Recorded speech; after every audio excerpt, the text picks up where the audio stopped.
Episode की शुरुआत में हम हानियू को देखते हैं जो अपना सामान लेके बस में रख रही थी क्योंकि उसकी लैंडलॉर्ड ने उसे घर खाली करवा दिया था।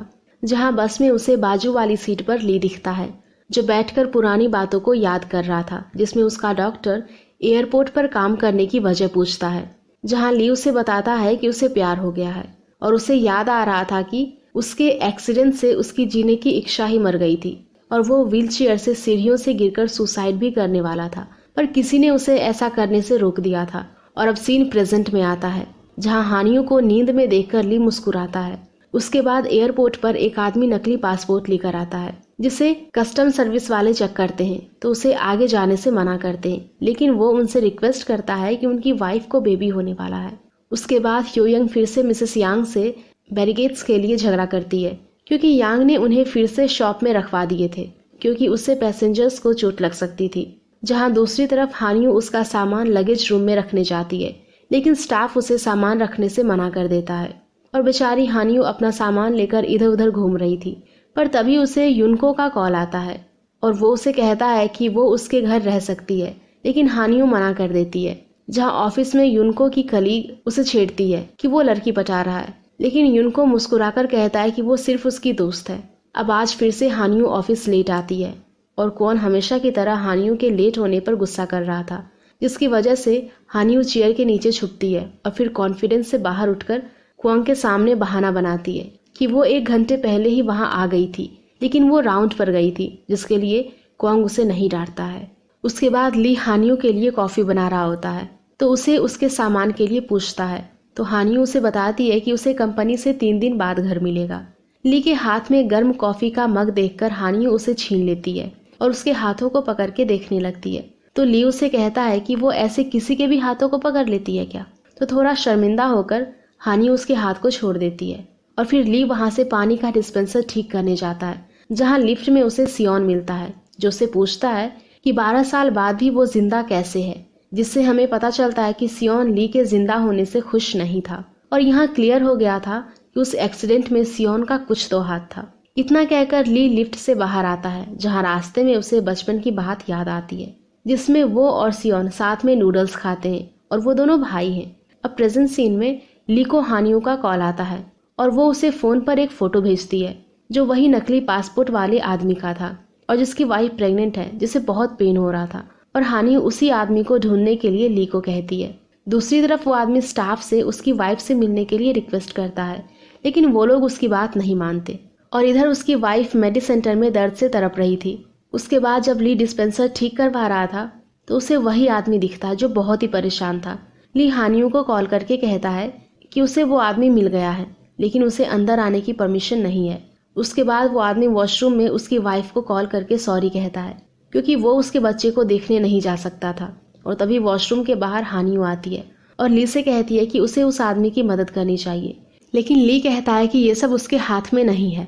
पर हानियू उसकी बात नहीं मानती और इमिग्रेशन ऑफिस की ओर जाती है और इस सिचुएशन को संभालने के लिए ली मिसेस यांग को कॉल करके बुलाता है। और जब हानियू ऑफिस में एंटर करने वाली होती है कि तभी मिसेस यांग वहां पर आकर उसे रोक लेती है। जहां दूसरी तरफ वो आदमी वॉशरूम से बाहर निकलकर स्टाफ को धक्का देके भागने लगता है, जिसे पकड़ने के लिए ली उसके पीछे भागता है और एक जगह वो आदमी ली के हाथ आने ही वाला होता है, पर वो आदमी पेन से ली के हाथ के ऊपर हमला कर देता है जो उसके हाथ में धंस जाती है और ली पेन को हाथ से निकालने लगता है। और ये सब होते हुए सियोन भी देख रहा था। वो आदमी फिर से भागने की कोशिश करता है और इसी कोशिश में फ्लोर से गिरने ही वाला होता है, लेकिन ली उसे एक ही हाथ से बचा लेता है। तब तक सिक्योरिटी भी आ जाती है, जिन्हें देखकर ली पेन और उसके हाथों को छुपा लेता है। दूसरी तरफ हानियू को मिसेस यांग समझा रही होती है कि जितना आसान वो हर काम को समझती है उतना आसान नहीं है। और तभी हानियू को यंगजू उस लेडी की बेटी का फोटो भेजती है, जिसे देखकर हानियू मिसेस यांग को कहती है कि एक पिता को उसकी बच्ची से क्यों नहीं मिलने दिया जा रहा, जिससे मिसेस यांग को एक पुरानी बात याद आती है जब मिस्टर लीवू ने उन्हें बताया था कि हानियू को देखकर उन्हें मिसेस यांग की 18 साल पहले की मेहनत दिखती है और मिसेस यांग भी हानियू की तरफ बहुत मेहनत करती थी। और इस बात से इमोशनल होकर मिसेस यांग इमिग्रेशन ऑफिस में जाकर स्टाफ से रिक्वेस्ट करती है, लेकिन उसकी रिक्वेस्ट नहीं मानी जाती। अब हम ली को स्टोर में अकेले बैठे हुए देखते हैं जहाँ उसे हानियू का कॉल आता है और वो उसे बताती है कि उस लेडी की बेटी हुई है, लेकिन स्टाफ की ऐसी क्या मजबूरी है कि एक फैमिली को मिलने नहीं दिया जा रहा, जिसे सुनकर ली अपना हाथ कवर करके उस फैमिली को मिलाने के लिए तैयार हो जाता है और देकी को कॉल करके उसकी मदद मांगता है और वो हानियों को भी अपने साथ ले जाता है। फिर वो आदमी के पास जाते हैं जहाँ देकी कॉल पर सिक्योरिटी को ऑर्डर देता है और अब वो लोग उस आदमी को उसकी वाइफ और बेटी के पास ले जाते हैं, जहाँ सब थोड़े इमोशनल हो जाते हैं और ये सब इमिग्रेशन ऑफिसर देख लेता है। फिर मिसेस यांग के स्टाफ को बुलाया जाता है और इमिग्रेशन ऑफिसर सबको परमिशन के बगैर ये सब करने के लिए वार्न करता है, जहाँ सब ब्लेम अपने आप पर लेते हैं। लेकिन मिसेस यांग और मिस्टर चोई अच्छे टीम मैनेजर की तरह जिम्मेदारी लेते हैं कि ये सब उनके कहने पर हुआ है, जहाँ ऑफिसर कहते हैं कि उन दोनों कपल पर इन्वेस्टिगेशन होगी और फिर उन्हें वहां से भेजा जाएगा। पर उन कपल्स के लिए एक खुशी की बात थी क्योंकि उन्हें साथ में रहने का मौका मिला था। उसके बाद देकी और यंगजू को मिस्टर चॉय पनिशमेंट में रिटन अपॉलॉजी लेटर लिखने के लिए कहते हैं और मिसेस यांग ली को अब से सारा कंस्ट्रक्शन वर्क देखने के लिए कहती है और हानियों को 1 घंटे पहले आने के लिए ऑर्डर देती है। और जब हानियों और ली अपॉलॉजी लेटर लिख रहे होते हैं तो हानियों को मैसेज आता है और वो ली को बाय बोलकर चली जाती है। दरअसल उसकी मॉम आने वाली थी, जहाँ दूसरी तरफ युनको की कलीग उसे हानियों को अपने दिल की बात कहने के लिए कहती है। अब हम हानियों को उसकी मॉम का वेट करते हुए देखते हैं और उसके बाद जब प्लेन लैंड करने वाला होता है तो अचानक उसके साइड में आग लग जाती है, जिसकी वजह से सब पैसेंजर बहुत ही डर जाते हैं। युनको को कंट्रोल रूम से इमरजेंसी कॉल आता है और वो ये इमरजेंसी मैसेज सबको सेंड करता है। हम ली को देखते हैं जिसके हाथ में पेन से चोट लगने की वजह से उसका हाथ काम करना बंद कर दिया था और तभी मिस्टर सियोन वहां आ जाते हैं और उसे कहते हैं कि उसे चोट लगी है तो वो उसकी हेल्प कर सकते हैं, लेकिन वो कहता है कि ये हेल्प उन्हें 12 साल पहले कर देनी चाहिए। अब हम सारे स्टाफ को इमरजेंसी प्लेन की लैंडिंग को कंट्रोल करते हुए देखते हैं, जहाँ ली हानियों को प्लेन की तरफ देखते हुए सोचता है कि शायद इसीलिए वो उस वक्त जल्दी में थी क्योंकि उसका कोई अपना आने वाला था। और कुछ देर की परेशानी के बाद प्लेन सेफली लैंड भी हो जाता है और आग बुझाई जाती है, जहाँ दूसरी तरफ हानियों दौड़कर बाहर जाने लगती है, लेकिन ली उसे रोकता है क्योंकि बाहर जाने की परमिशन किसी को भी नहीं थी।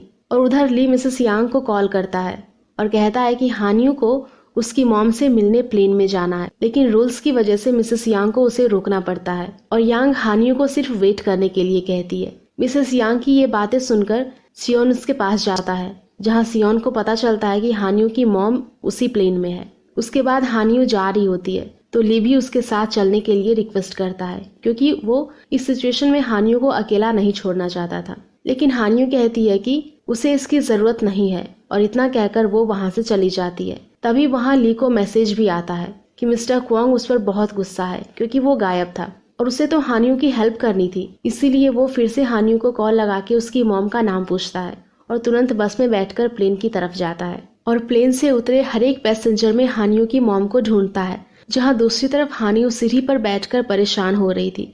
पर तभी सियोन उसके पास आता है और उसे बताता है कि किसी भी पैसेंजर को चोट नहीं आई है। दूसरी तरफ एक पैसेंजर पहले प्लेन से बाहर निकलने के लिए हानियों की मॉम को धक्का देके आगे निकल जाता है, जिससे नीचे गिरकर हानियों की मॉम के सर में चोट आती है, जिसकी वजह से ली को वॉकी टॉकी पर कॉल आता है और वो हानियों की मॉम को फर्स्ट एड देने पहुंच जाता है, लेकिन अभी वो उसकी मॉम को नहीं पहचान पाया था।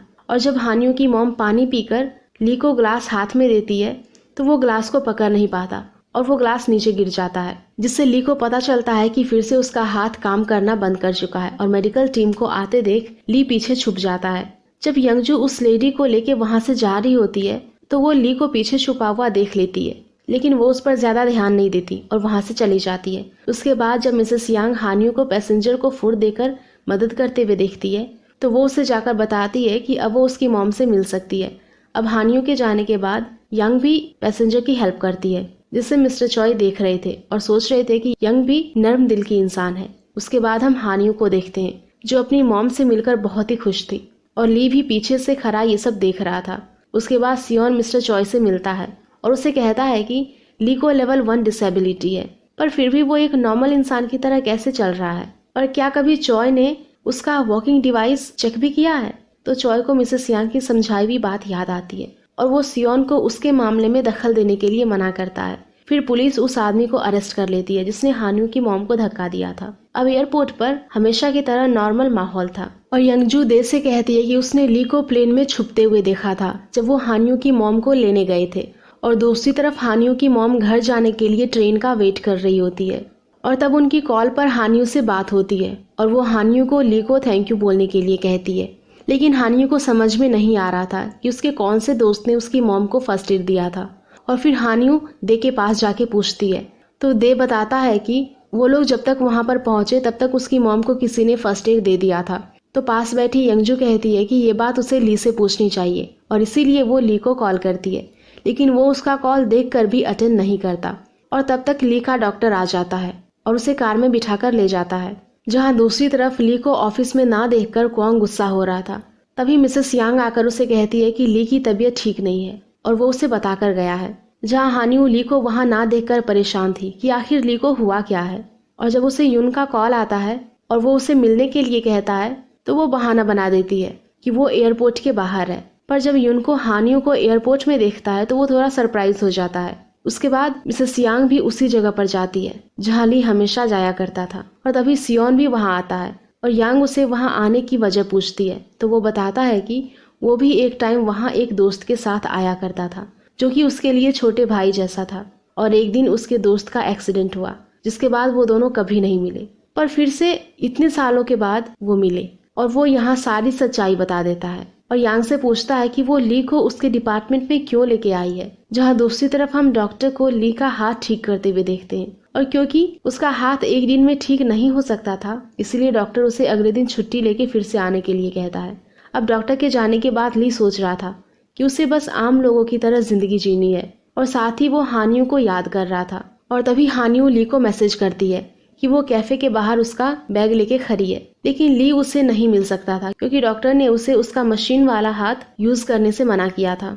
और डॉक्टर के मना करने के बाद भी ली अपना दाया हाथ जैकेट में छुपाकर हानियों के पास जाता है और छाता उसे देकर उसका बैग ले लेता है। हानियों उसे उसकी तबीयत के लिए पूछती है लेकिन वो उसका कोई भी जवाब नहीं देता और वहां से जाने लगता है। और तभी हानियों पीछे से उसे पूछती है कि क्या वो उसकी मॉम से मिला था, लेकिन ली मना कर देता है। अब हानियों को समझ नहीं आ रहा था कि आखिर ली सबकी मदद क्यों करना चाहता है। जहाँ हानियों उसे ये भी पूछती है कि वो क्या चाहता है तो बस बहुत देर खामोश रहने के बाद ली हाँ में जवाब देता है कि वो उसे चाहता है। कि ली के उस रिप्लाई से हानियों तो सरप्राइज ही हो गई थी क्योंकि उसने तो कभी ऐसा एक्सपेक्ट ही नहीं किया था। और हानियों ये बात युनको को भी बताती है जिससे वो थोड़ा दुखी भी हो जाता है। और हानियों युनको को कहती है कि वो ली को इस रिलेशनशिप में आने के लिए मना कर देगी। और दूसरी तरफ सियोन मिसेस यांग को बार बार एक ही बात पूछ रहा था कि आखिर वो ली को उसके डिपार्टमेंट में क्यों लेकर आई है और एक्सीडेंट में उसके हाथ पैर टूट गए थे और वो कभी नॉर्मल हो ही नहीं सकता था। तो मिसेस यांग उसे समझाती है कि एक चमत्कार भी हो सकता है। इधर हम ली को बुक शेल्फ के पीछे एक गेट ओपन करते हुए देखते हैं और वो उसमें से एक आयरन का हाथ निकाल कर देखता है और अपने आप को मिरर में देखकर कुछ फ्लैशबैक सीन याद करता है जब उसने हानियों को पहली बार कैफे में देखा था और उसे ऐसा लग रहा था कि कुछ चीजों को इत्तेफाक समझा था, लेकिन वही रीजन बार बार उसे एक ही इंसान से मिलाए तो वो इत्तेफाक नहीं है। और इसीलिए उसने सोच लिया था कि वो उसी रात अपना हाथ ठीक करवाएगा, जिसके लिए वो उसके डॉक्टर के पास भी जाता है और अपना हाथ ठीक करवाता है। उसके बाद सुबह हानियों स्टोर रूम में अपना सामान कार्डबोर्ड के पीछे छुपा कर जाती है, लेकिन वो कार्डबोर्ड नीचे गिर जाता है। अब ली तो ऑफिस पहुंच चुका था और अपना काम कर रहा था, लेकिन हानियों तो ली को फेस करने से भी डर रही थी और पीछे छुपकर वो उसे मैसेज करती है कि वो रिलेशनशिप में नहीं आ सकती। उसके बाद मिस्टर कॉन्ग एक मीटिंग बुलाते हैं जिसमें वो मिसेस यांग की तारीफ करते हैं कि जब से वो उनके डिपार्टमेंट में आई है तब से पैसेंजर सर्विस की शिकायतें कम हो गई है। और वो सबको ये भी बताते हैं कि आज अथॉरिटी के सीईओ आने वाले हैं। लेकिन सियोन मीटिंग खत्म होने से पहले मिस्टर चॉय से कहता है कि उनका एक एम्प्लॉय डिसेबल है और वो जो सपोर्ट डिवाइस यूज करता है वो साधारण नहीं है, इसीलिए वो चाहता है कि उसकी इन्वेस्टिगेशन होनी चाहिए। जहां मिसेस यांग इस बात को दबाने की कोशिश करती है, लेकिन मिस्टर कॉन्ग कहते हैं कि एयरपोर्ट की सेफ्टी के लिए उन्हें ऐसा करना पड़ेगा। और मीटिंग खत्म होने के बाद फिर से मिसेस यांग चॉय को ये इन्वेस्टिगेशन रोकने के लिए कहती है, लेकिन ऊपर से ऑर्डर आने की वजह से वो भी कुछ नहीं कर सकते थे। उसके बाद हम ली और हानियों को राउंड पर देखते हैं, जहां ली उसके साथ चलता हुआ मुस्कुराते हुए सोच रहा था कि वो तो बस हमेशा एक आम इंसान की तरह हानियों के साथ ऐसे ही चलना चाहता था। और तभी अचानक हानियों रुक जाती है और उसे कहती है कि पिछली रात जो भी हुआ वो भूल जाए, और वैसे भी वो उसके लायक नहीं है क्योंकि वो हमेशा गलती ही करती है और ली तो हमेशा से ही समझदार है और उन्हें मिले हुए इतना टाइम भी नहीं हुआ है। जिसे सुनकर ली हानियों को समझाता है कि प्यार तो किसी को देखते ही कुछ सेकंड्स में ही हो जाता है। ये सुनकर हानियों उसके थोड़ा करीब जाकर कहती है कि इसका मतलब ली को कुछ ही सेकंड्स में उससे प्यार हो गया था।